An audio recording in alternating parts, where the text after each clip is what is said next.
When you hear the words corporate security, what's the first thing you picture? For a lot of us, it's a guard standing by a door, right? Well, today we're going to tear up that old image. We are building the blueprint for a modern security function, one that shifts from being a reactive cost to a proactive strategic guardian that actually helps a business grow. So let's start with this. What's the real difference between just having a guard and having a strategy?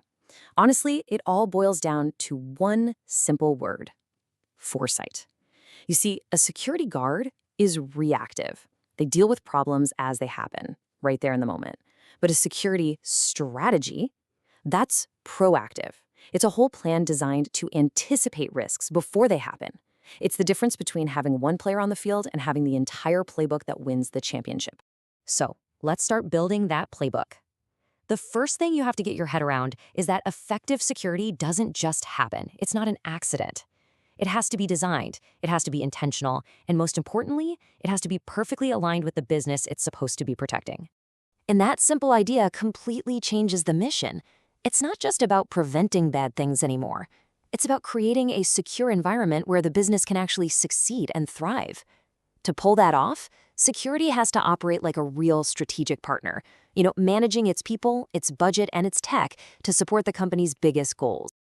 Okay, so how do you actually build this thing? Where do you even start? Well, it begins with a classic management framework. Think of it as a manager's 4 essential tools, a toolkit that brings order and structure to any operation.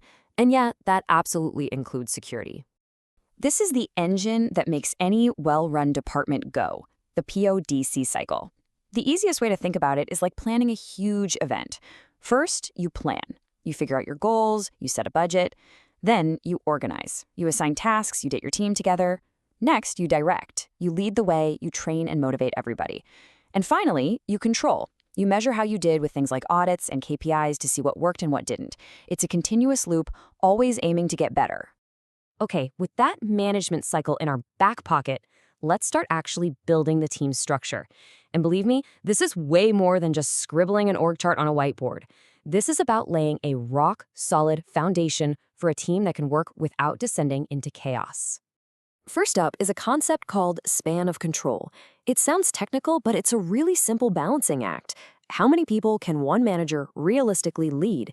If you give them too many, you get total chaos and manager burnout. But if you give them too few, your organization gets bloated and top-heavy. Finding that sweet spot is absolutely key. Next up is unity of command. And listen, this one is non-negotiable. It means every single employee reports to one supervisor. That's it, period. You want to know the fastest way to create confusion, conflict, and just kill productivity?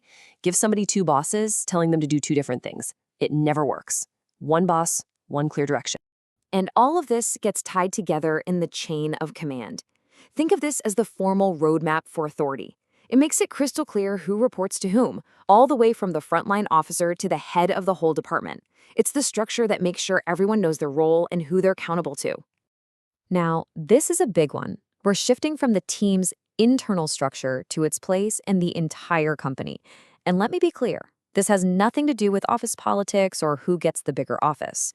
Where the security department sits in the org chart is fundamentally about its independence and its authority to do its job.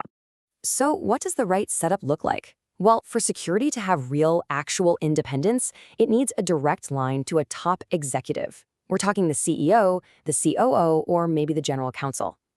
Why does that matter so much? Because imagine if security reports to, say, HR or facilities.